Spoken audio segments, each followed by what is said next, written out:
ये सवाल देखिए मुन्नी मेथड मेरे भाई, जो कि हम बहुत बार पढ़ा चुके हैं और आप लोगों के बीच में बहुत फेमस भी है। क्वेश्चन में साफ तौर पर कहा गया कि चक्रवृद्धि ब्याज पर निवेशित एक धनराशि 3 वर्षों के बाद इतना और 6 वर्षों के बाद इतना हो जाती है।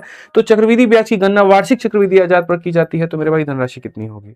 आसान भाषा में अगर हम बताएं तो मेरे पास में कोई एक पैसा था मेरे भाई, और ये पैसा 3 सालों के बाद में कितना, तो ये पैसा 3 सालों के बाद में 13,380 हो गया है।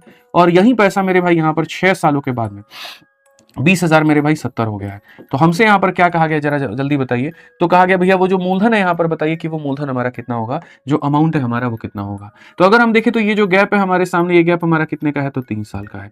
तो अगर हम देखेंगे तो भैया पहले देखो रेशियो देखो यहाँ पे, आप इसको किससे काट सकते हो, तो मेरे भाई यहाँ पर 8 1 9 3 3 6 3 से काट सकते हो। 3 चौके 12 हो जाएगा आपका, फिर उसके बाद 3 चौके 12 और यहाँ पर जो है 3 छक 18, 3 से मेरे भाई 6 बार में 18 हो गया, और मेरे भाई 3 से 6 बार में, और ये इतनी बार में हो गया। क्या यहाँ पर इसको काटा जा सकता है, तो 223 का मेरे भाई यहाँ पर ये दोगुना नजर आ रहा है, और 223 का मेरे भाई यहाँ पर ये तीनगुना नजर आ रहा है। यानी आप ये बात कहोगे कि सर 3 साल में 2 रुपए की चीज कितने रुपए हो गई, 3 रुपए हो गई।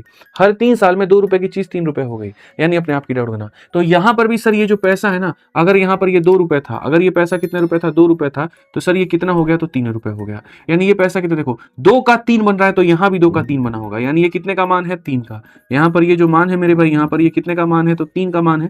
और हमें बताना कितने का है, तो हमें सर बताना है 2 का। बहुत आसान सी बात है, यहाँ पे 9 और यहाँ पर 8,920। कौन सा ऑप्शन है, तो जो सी है वो हमारा बिल्कुल सही उत्तर है।